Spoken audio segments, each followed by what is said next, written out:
Good morning and welcome to K Webinar Wednesday. Today we're looking at climate resilience and biodiversity in new housing with Alex Taylor, Rosanna Bloxham and John Day. This webinar will review some of the recent research and published guidance, looking at the risk factors posed to new housing from climate change and how these can be mitigated, and in the same instance give building engineers the tools to consider embodied carbon with the project's foundation. This webinar will look at how working with nature can make a difference. Biodiversity net gain from November 2023 need to be considered in developments in order to make sure the habitat for wildlife is in a better state than it was before. Although this is only applicable in England for the time being, the principles translate to building better communities throughout the UK. My name is Shanika and I'm the Training and Learning Administrator here at CABE, and I'll be acting as moderator for this morning's session. We strive to create interactive webinars and we do encourage you to submit any questions you may have during the session. These questions will be addressed at the end of the presentation. We will get through as many as possible, but if we do run out of time, we will collect any questions and send the answers out in due course. You can also contact us on webinars@cbld.com. If you're watching us live, you can use the side panel to send in your questions. Alternatively, you can get in touch with us via the social links now on screen. Let me introduce today's webinar speakers. Rosanna Bloxham is a Principal Geoenvironmental Engineer and Team Leader within RSK Geosciences. She has over 10 years experience and provides geotechnical and land contamination advice and services on a wide range of projects. She was named Best Woman Consultant at the 2017 European Women in Construction and Engineering Awards and Best Young Brownfield Professional at the 2018 Brownfield Briefing Awards. John Day has over 25 years professional environmental experience for the past 16 years. He has developed an extensive knowledge and understanding for the built environment to become the lead urban advisor for the RSB PB, specialising in nature-based solutions and climate resilient development. We also have Alex Taylor from NHBC, who'll be talking a little bit about what they do. So if you give me a couple of seconds, I'll just hand over to Alex now. Alex, you can start sharing your screen when you're ready.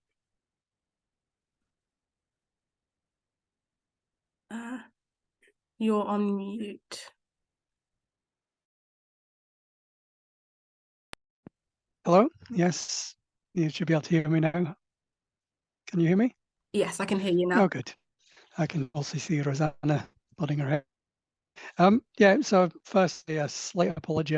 The sort of introduction should have been updated to sort of reflect biodiversity net gain will be introduced from January 2024 as opposed to it's still coming. So before RSK and RSPB talk about climate resilience and biodiversity, I wanted to give you some NHBC Foundation, what it is, and also a bit on what it isn't. The NHBC Foundation was established in 2006 with a purpose to deliver high quality research and practical guidance to help the house building industry address the considerable challenges of delivering 21st century new homes. The challenge applies equally to the volume house builders developing across the UK, as well as the small to medium-sized businesses operating at a local level. What does, however, differ is the resource available to understand the changes. Large house builders have technical teams looking at changes as they are coming down the track, allowing for forward planning. Small builders, and as a result, new regulations are unlikely to be fully considered until building control are suddenly expecting things such as charge points they would have not come. The objectives of the NHBC Foundation research, understanding of the performance of new homes and their systems, more effective advice for homeowners and occupants on the operation of homes, clarification of robust technical options and solutions available to designers and house builders, and more informed debate and action to address issues impacting on national housing supply. The NHBC's Foundation's research programme is steered by an expert panel of senior representatives from the house building industry and academia. An internal management team deals with the practical delivery of the research programme and its outputs. Research topics can be submitted through our website. And if seen to fit with our objectives, the topic will then be discussed further with the panel to give the research direction and outline scope. The research is undertaken by external consultants and is funded by the NHBC. As a non-profit distributing company, NHBC is able to reinvest any surplus for the benefit of homeowners and the home building industry. NHBC's investment in NHBC Foundation research is one example of its standards raising activity. We look to publish about 4 guides per year. Some of the challenges continue to evolve. In 2006, when the foundation first started, the government announced from 2016 all new homes would be zero carbon. This target was then scrapped in 2015, and in 2019, the Future Homes Standard indicated new homes would no longer be permitted to connect to the gas grid from 2025, and also consulted on an interim step to move new homes to being zero carbon ready. We are now awaiting the Future Homes consultation for England. Wales and Northern Ireland are heading in similar directions, and Scotland has gone a year early, and gas boilers will not be permitted from April 24. And regulation for a passive house equivalent will be laid in the Scottish Parliament by this time next year. We also look to collaborate and support where others look to lead. Examples of this are working with the Future Homes Hub, the Chartered Institute of Building Services Engineers, and the Tree and Design Action Group. The work undertaken by the NHBC Foundation and the publication that follow are not NHBC technical policy. This remains with the NHBC standards and any associated supporting guidance. For our most recent publication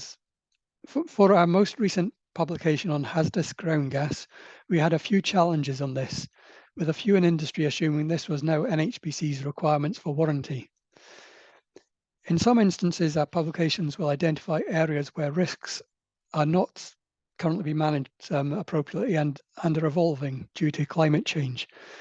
An example of this was identified in the report RSK are going to speak about later.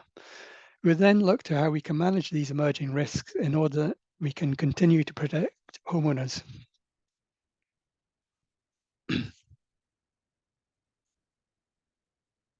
Just looking at a few of our recent publications, we've had publications on the modern methods of construction, which looks at innovation in the construction of new housing and how technological advances can be used to help with the pressing housing need and help to deliver energy efficient homes. Plugging into the Future provided a guide to the installation of EV charging points in new homes and was published ahead of approved document S in England. Future Homes Avoiding Unintended Consequences. The Future Homes Standard will be in place in less than 2 years. This guide looks to the technology and construction techniques that may deliver this change, and at key issues such as householder comfort, usability, and resilience to climate change. Each section then considers best practice for design, installation, commissioning, and maintenance. Topics discussed include condensation, design for people as opposed to standards, and overcomplicating systems for the end user. Carbon Jargon is a short publication which tries to provide industry with a consistent set of definitions for commonly used or misused terms.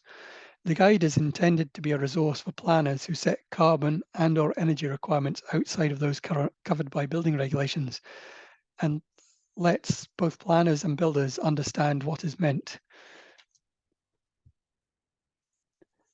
We currently have a few projects at various stages of development. Passive House follows on from a previous publication and looks at developments in this area, considering the challenges of making this comfort standard more widely adopted and asking whether it could be UK's answer to delivering low energy homes. In Scotland, as noted previously, the government expect all new homes within 5 years to be constructed to an equivalent standard. We are looking to a publication on MMC and looking at how we can continue to move this agenda forward. This research, like MMC has hit a few obstacles, but with continued discussions with the expert panel and other industry experts, it is now in place to move forward. Digitization in construction has the potential to make the process easier for all. However, the question from a small builder is inevitably where to start and what are the benefits for me. This publication will look to address some of these basic concerns. Building passports will give homeowners of the future more clarity on their dwelling and let them manage their home as it evolves, providing them information which will help maintain and repair the property and adapt for a changing lifestyle. And the last publication that's currently under sort of consideration is one in relation to technology. And it's the technology being included in new homes. It's changed at pace over the last few years and is continuing to do so. This publication is looking to signpost safety considerations in order that these can be considered early in the design process and measures put in place to mitigate the risk through the life cycle of the product. So hopefully that's given you a reasonable background to the NHBC Foundation and some of the recent research and ongoing research and what it's about. And now I will hand my screen over to Rosanna. Thank you. Thank you, Alex. I'll just share my screen.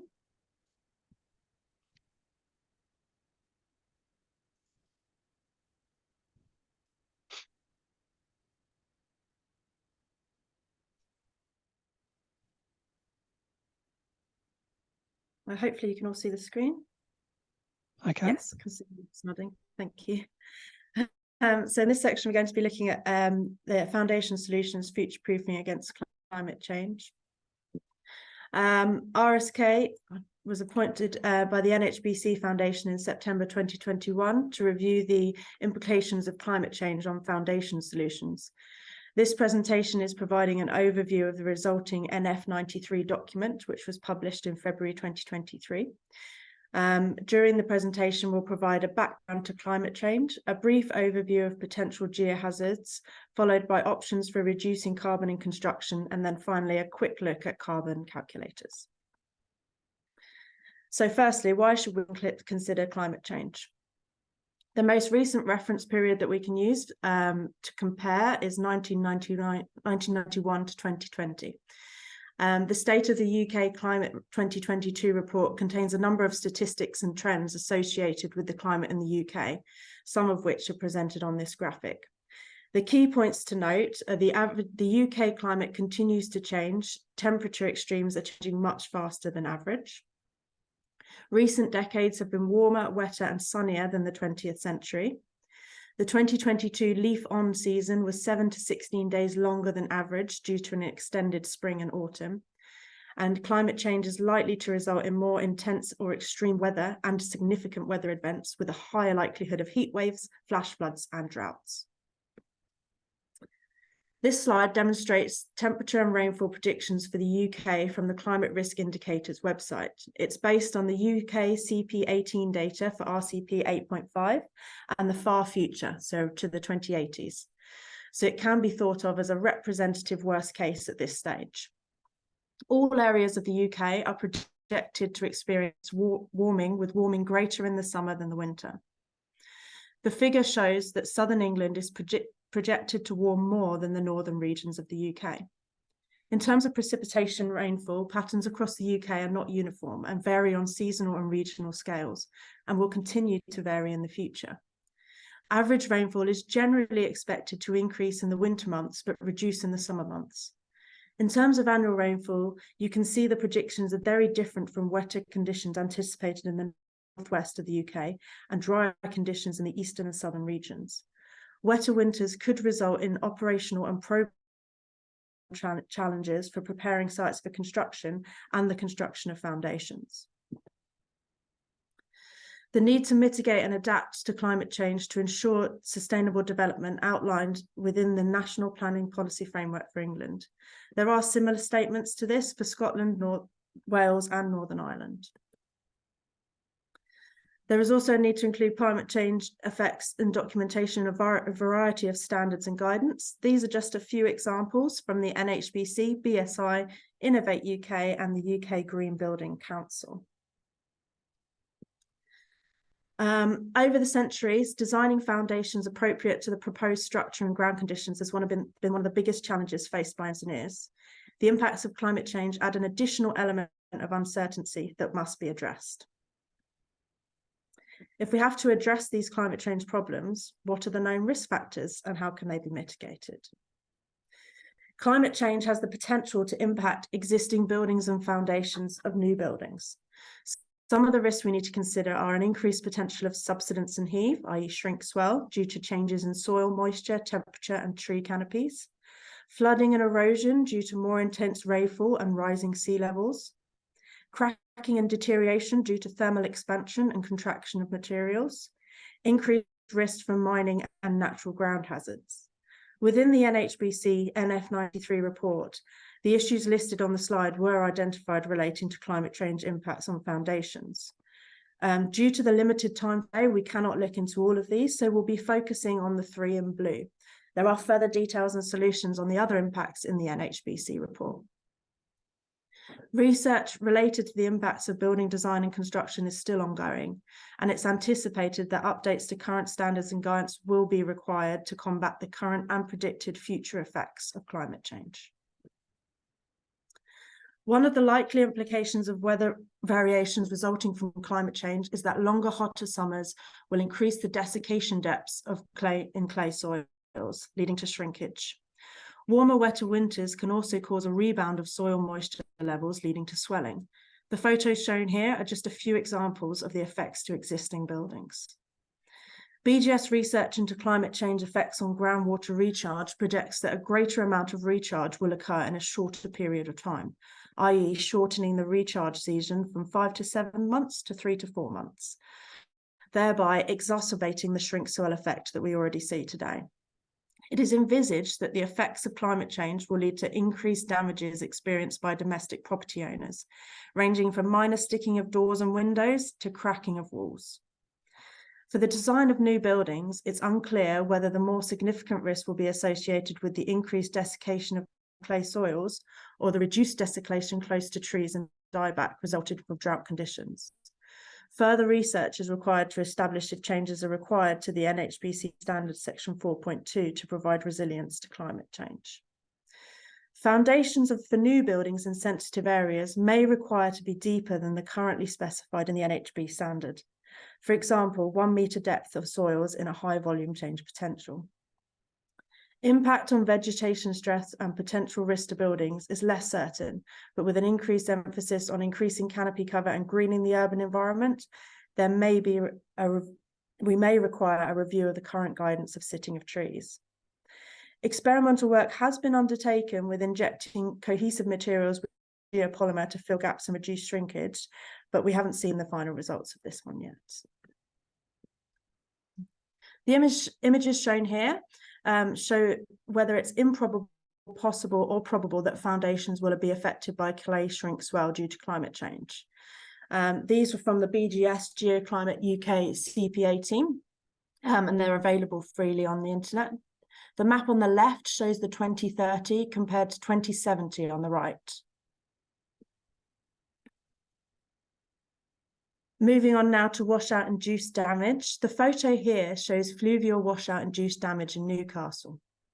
In 2000, significant rain and storms resulted in a flood event with catastrophic soil erosion, severely undermining the foundations to an existing 3-storey residential apartment block.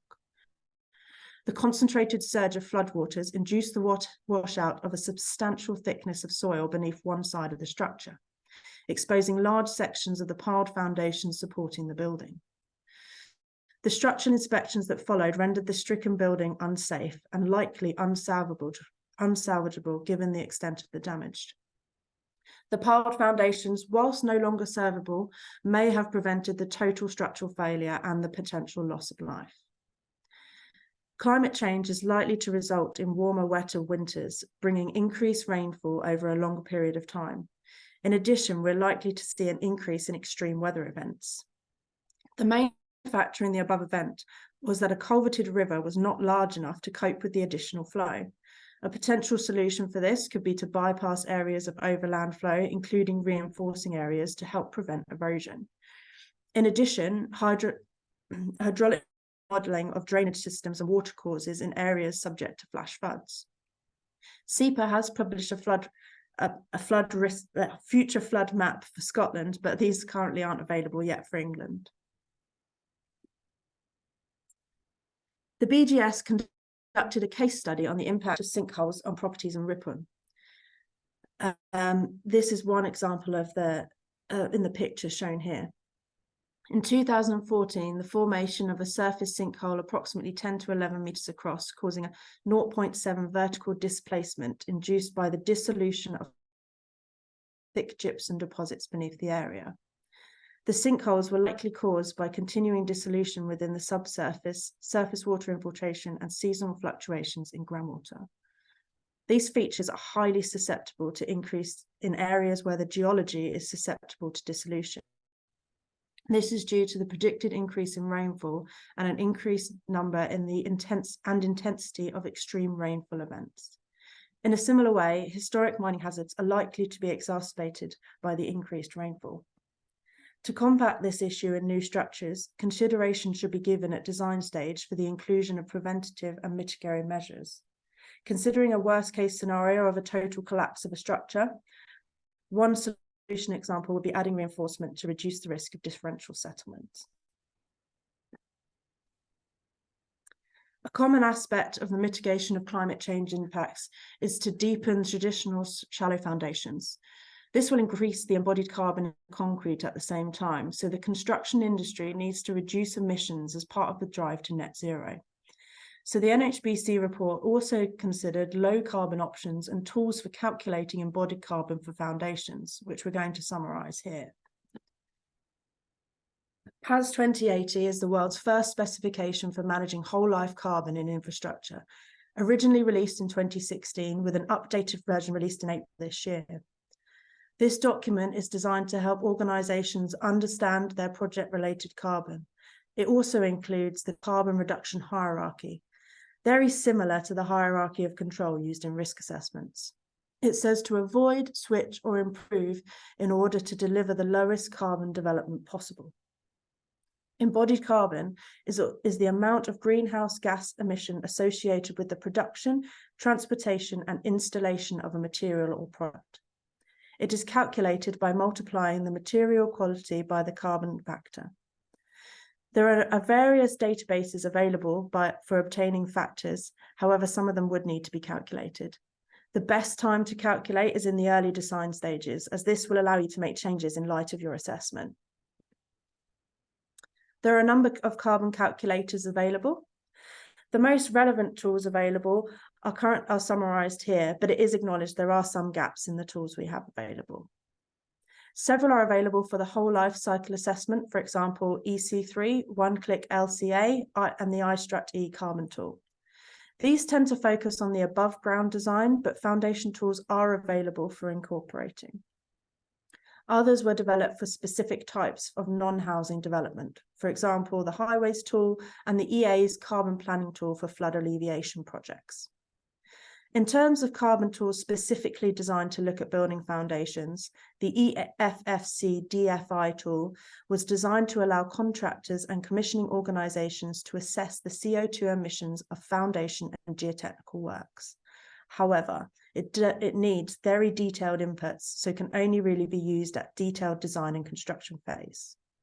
The LEAP Environmental Credit Tool is one of the few designed to provide an early stage comparison of embodied carbon associated with traditional shallow foundations versus deeper foundations such as piles. It uses ground investigation information to inform foundation depth and includes factors such as reuse and disposal of arisings. The tool can also help identify a tipping point where piles are preferable to shallow foundations on the basis of relative embodied carbon, taking into account site-specific conditions. So where can you find out more? Here's a list of the key sources of climate change-related data. The NHBC and SOBR reports on the next slide are also contained detailed references for this. I believe the slides will be available for you afterwards, so don't worry about writing these down. Thank you very much for listening. There's also a couple of links here to the NHBC NF93 report that we just mentioned, and it's summarised in an article that was written in Environmental Scientist magazine. I'm now going to hand over to John Day.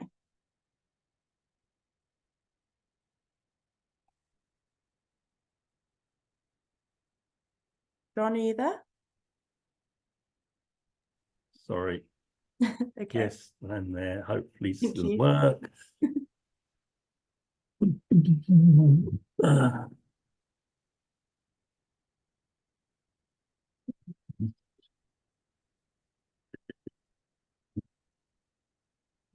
I think we're getting somewhere. Right, is that visible? Yes, we can see your screen. All right. Okay. Cheers. Yeah. Obviously, was introduced earlier. I'm the John Day RSPB Urban Advisor, based at the headquarters, primarily supporting some of my internal colleagues that working with various corporate partnerships across different industries, green space management and building being two of them, and also supporting policy colleagues working on various areas that such as climate change, planning, water policy, etc., and where those obviously have crossovers into the built environments. So really just going to quickly look at overview some of the drivers, public concern and government policy to obviously deliver biodiverse housing, and obviously briefly look at the role of nature and benefits of nature-based solutions, and also touch briefly on some of the climate and societal benefits, and then a bit of a review of the NHBC biodiversity housing guide, which was published a couple of years ago now. I think that's right, to 2021. Yeah. So briefly, yes, well, obviously we've been reminded already with Rosanna's presentation about the threat, climate change, and the impacts it's having, and the ecological crisis. Obviously, extreme weather events, sea level rise, desertification, etc., melting ice caps, and loss of habitat and species. And obviously this displaces both people and wildlife and is actually compromising our ecosystem services in which our existence depends. But there is a growing concern of this situation. And for example, 62% of the public are aware and concerned about biodiversity loss. And obviously the UK, if you're not aware, is one of the most nature depleted countries on the planet, which is pretty shocking, really. But again, say it's that's another thing. 67% of people have actually considered making changes to the houses or gardens anyway, and to support nature. And huge proportions are actually say that having green space closer to home is important to them. And this appreciation obviously increased during the time of the pandemic, when people were obviously grounded and stuck at home. So obviously there is this need for sustainably constructed development. It needs to look aesthetically good in its design. It's got to attract nature. It's got to deliver quite a lot of things, in fact. And obviously it's got to contribute to placemaking, making these places really great to live in, but also resilient to the extremes of climate events that we're likely to increasingly see. And again, some of those have already been outlined by Roseanne. So there's a number, obviously, of policies and acts of parliament that should help contribute, or should all form part of this delivering a sustainable constructed developments. So we've got the NERC Act, which is one of the older ones, where all public bodies are legally obliged to protect all biodiversity, and including habitats of species of priority or principal importance. The Climate Change Act was amended in 2019 to include the UK's net zero target for delivering net zero carbon by 2050. And again, this is obviously influencing some of the things that Rosanna's discussed earlier. And obviously there's the Floodwater Management Act, which hopefully next year, the Schedule 3, which wasn't part of the act, well, it was in part of the act, but it wasn't mandated, which hopefully it will be mandated next year, is Schedule 3, where we should see obviously better designs of sustainable drainage systems in developments, which obviously I'll mention a little bit more later on in this presentation. And then is the Environment Act, which has got obviously several sort of sub-layers to that. Biodiversity net gain is imminently going to be mandated as part of that. And we've also got the Nature Recovery Network and Natural England's Green Infrastructure Framework, Part of that green infrastructure framework is the Urban Greening Factor tool, or the UGF. For those that haven't heard of the Urban Greening Factor, it's basically it adds various greening elements to urban areas and provides multiple benefits to improve things like air quality, reduce heat island effect, improve biodiversity and well-being, and also, again, mitigate through the climate change. It is actually mandated in the London plan, and obviously in the England Green Infrastructure Framework. It aims to green towns and cities and support the nature recovery network as well. And a lot of the, well, in fact, all of the measures within the urban greening factor to deliver a greener development are all based around nature-based solutions. While nature-based solutions are not a specific act of Parliament, but obviously it does relate to a lot of the policies above and of the other initiatives in order to address climate change and biodiversity loss. So what are nature-based solutions? So there's a lot of emphasis primarily on natural and semi-natural ecosystems and how they can then protect the environment in those sort of areas. But the value of the modified nature-based solutions in the built environment is often underplayed and obviously overlooked as well. But you know, when deployed in the built environment, they can obviously help to mitigate for climate change, address the challenges of it effectively and adaptively to benefit people and nature. And they also make a huge contribution to net zero. A lot of the net zero discussion is based on renewables, but it seems to tend to ignore the actual contribution that the green bit will provide in the built environment, in new developments, etc. They all help towards contributing towards delivering that net zero. Nature-based solutions in a built environment can be applied through lots of areas across the whole piece, really. So they can be applied in parks and green spaces and housing landscape of logistic and retail parks, and then street trees, and which have been incorporated in sustainable drainage verges, such as rain gardens, bioretention beds, and there's biosolar green roofs and green walls, and also including replicated brownfield landscape as well, which again is probably one of the least known. I'll pop back to, and obviously again I've mentioned sustainable drainage systems already. So replicate brownfield landscapes is basically nutrient poor systems that can initially, they can further attenuate rainwater runoff, but also sequester carbon dioxide.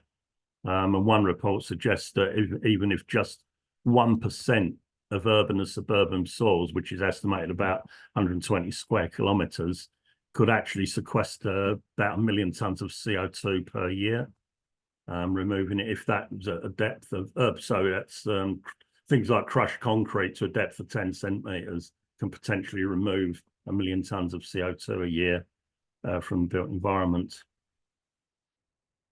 And obviously on the wider benefits of nature-based solutions, there's a lot of data out there. So I'm just going to briefly just whiz through just a couple of examples, really, typical examples. So in terms of absorption and air pollution, typically there's 0.11 kilograms of particulates and 0.17 kilograms of NO2 per tree per year from absorbed by street trees.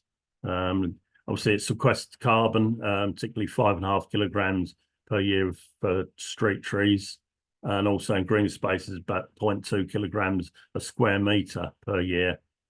In fact, urban woodlands apparently have, in 2017 report, has absorbed 1.4 million tonnes of carbon, which apparently is worth £89 million to the economy. So again, various things. There's cool in the atmosphere. Obviously, typically street trees, etc., can reduce, temperatures by up to 3 degrees in some areas. And urban green space was actually worth 200. The cooling through urban green space is actually worth about 1.4 million tonnes per year, or urban green space, worth £244 million, to the economy in terms of its benefits from cooling the atmosphere. And again, there's several, obviously, there's lots of examples such as that. And these can obviously in the natural capital accounting, urban accounting, a lot of these figures can be found. And then there's the societal benefits. Obviously, it protects places from flooding, loss of trade and associated costs with that. A London pilot project looking at SUDs across London, modelling of SUDs across London, predicted £190 million reduction in flood damage and £40 million natural capital benefit per borough across London. So again, lots of benefits. And again, there's the financial benefits of attracting private and commercial business to areas and tourism. So again, it's with street trees, puts about a 5% increase on the purchase of a house or purchase value of a house, and 6% in the rental value, etc. And then there's obviously again 50% of park users into really good, areas with really well managed parks, lots of green space. Obviously, are likely to visit local businesses as well before or after their visit to the park. And then there's again with the improvement of health, physical and mental health, reduction of heat, stress and respiratory disease problems. Moving on to the actual NHBC guide itself, to delivering biodiversity in new housing developments. It does cover quite a lot of areas, so I'm only going to briefly whiz through some of them. So initially, the primarily is to measure things and take into account assessing the site and protecting the existing features on the site.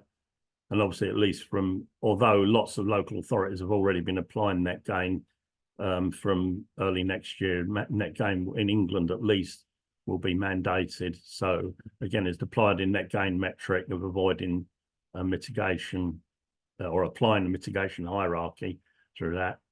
And also, as well, as I mentioned, the urban greening factor, applied the urban greening metric to it as well to obviously try and get the actual built bit obviously that they can apply and get improve the greening of there, so that you've got less grey and more green within the development. And then obviously, as well as really for in all the sort of master planning, etc., is for landscape and ecology consultants to work more closely together and feed off of each other's knowledge and skills to deliver a more holistic development that's going to benefit sort of people and wildlife. I mean, the guide looks at several areas. One is constraints and opportunities that's provided by boundaries. When I say boundaries, I'm talking about things like fences and walls and roadside curbs. So again, fences and walls obviously do provide a barrier. They increase localized air turbulence and increase wind speeds, and curbs certainly make it hard for some species to actually climb up them and get out of the road, and also prevent road or runoff from entering the green infrastructure, and obviously attenuating the runoff and cleaning it at the same time, instead putting it down gully pots, which gully pots in themselves also kill wildlife. So things like amphibians particularly are prone to falling down them and dying.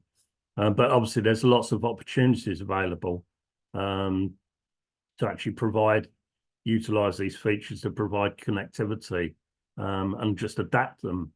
And a lot of the opportunities that arise through housing is just a case of looking and adapting them. So obviously holes in fences, we've probably all heard about hedgehog highways by now. So holes in fences and walls can allow access between gardens and around the site, provide mobility for some of these animals. And even with stone walls, they've got fantastic cultural value, but a little bit of adaptation can maximise their ecological benefits to provide other opportunities. Bee bricks, again, obviously rather they was in garden walls and garage walls rather than a wall of a house, but they do need to be fitted within 50 meters of a rich source of nectar supply. So again, it's something that really needs to be designed in conjunction both with obviously building design, landscape design and ecology to make sure those bricks are installed in places where its potential occupants are going to be able to access nectar. And again, that's no use having monocultures of planting, which will only flower for a month or two in the year when you've got another 6 or 7 months either side of that for where bees are going to be needing to forage for nectar. Hedges in themselves, they'll slow airflow, they provide shelter, passage around, through and out the site. And obviously anything like native and non-native hedges that are planting need to be of benefit to wildlife and provide sources of nectar as well as shelter. Better landscaping in all across the whole development, so improving the verges or internal development verges, so that the sort of service roads or roads that sort of network their way between around the development, improve the verges of those and improving the connectivity. And then we've got, obviously, in terms of climate resilience, we've got trees and hedges will provide shade and attenuate the runoff from areas, they'll absorb air pollution, and then provide cooling in the atmosphere and improve the aesthetics of and placemaking of developments too. And as I mentioned, SUDs do play an important role and they're quite a key part of nature-based solutions, but should be designed with particular emphasis on source control. Hopefully, once Schedule 3 is mandated, which again hopefully seems will be next year too, some of these issues will be solved through that. When with obviously design in the improvement in design, particularly to incorporate more source control rather than the current situation of pipe to basin, which is not really proper SUDs. And obviously at the moment, of the 4 key pillars of SUDs, SUDs only at the moment really focus on quantity and how to quickly shift that runoff from the roads and paths, etc., as quickly as possible down a pipe into a basin, and kind of avoids improving the water quality and amenity and biodiversity value. But it also discussed the concepts, again, within the guide, discussed the concepts of how to enhance the planned features of SUDs and improve them, for the benefit of wildlife and people as well, with little or no extra costs, and how that obviously that contributes to and improving these adaptations.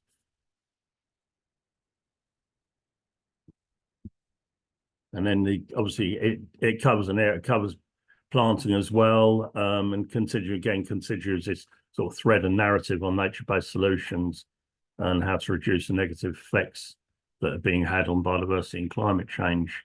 So it looks more specifically at areas such as variance topography of landform, to enhance the structure of an area, diversify the structure, minimizing use of topsoils to create a more diverse habitat, which will in turn reduce maintenance burdens and costs, diversifying plant palettes throughout development, both for colour, structure, protected flowering periods, and the added wildlife benefit, especially for pollinators, and again reducing the risk of disease through the what's normally a monoculture of planting, with sort of very little diversity in plant species or plant varieties, and obviously promotes avoiding invasive non-native species in planting schemes, and does trying to encourage a little bit more winter planting of bare-rooted stock. Obviously that's the key period of time we all know for planting anyway, but it's obviously trying to encourage that a little bit more, and then move to suppliers of peat-free potted stocks in biodegradable containers as well. All these little things will help, obviously, with the overall thing of mitigating for climate change. And it also touches on just thinking outside the box and not cutting and pasting, and looking at opportunities for adaptive features. So as obviously development's got lots of whole range, plethora of features that are designed with, within it, but it's just to look at some of those and think, oh, okay, is there a way of actually making a tweak to that? Obviously I mentioned about making tweaks to the sustainable drainage system to improve it for wildlife.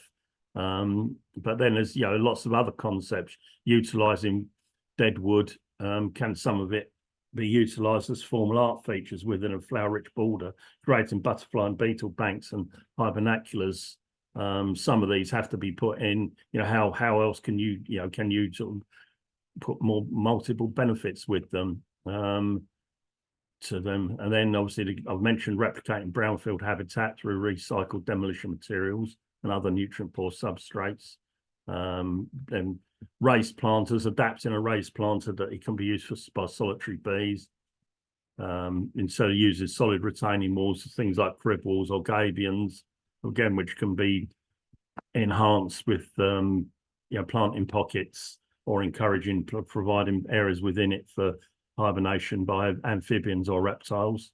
And even simple things like, there's a lot of encouragement now, obviously, for cycling, etc., and cycle shelters, but actually, green roofs on and habitat panels on cycle shelters and bin shelters or bin cupboards. So, and again, and even something as simple and as obvious as interpretation signs, can you do something with them that will make them multifunctional? So there's a lot of things. That's not, obviously it's not an exhaustive list of ideas. It's just a case of people thinking outside the box and not relying, oh, right, we'll just drop that in there without thinking, oh, well, can we make better use of it or improve its use? And it also obviously looks at buildings, particularly the opportunities provided for integral bird boxes and bat boxes. There's now a British standard for nest boxes in new development. So any sort of design really should be getting their copy of the British standard and applying that to the design of the buildings, and ecologists should be promoting that more. And there's obviously other opportunities of looking, can you have a biodiverse green roof on a garage? And then there's the rain gardens, either a raised planter bed or a conventional rain garden. Where can those be fitted, etc. So there's again a lot of lots of opportunities are presented in the guide for that. And then it finished off with just a range of case studies which demonstrate some of the concepts discussed throughout the guide. And the guide can be downloaded from here. So thanks a lot, and we hand over to Becca, I think, is it? Hi, thank you for that. This is your opportunity to send in any questions if you have any. I would like to thank the speakers and everyone that's joined us today. This session has been recorded and will be uploaded to our YouTube channel. I have got the presentations from the speakers, so you'll be getting that at the end of the day. If you don't have any time right now, you can send your questions in to us and I'll send it out to the speakers in due course. So I'll give a couple of seconds if anyone wants to give their questions in now. If not, I'll send it out later, which usually happens. But yeah, thank you guys.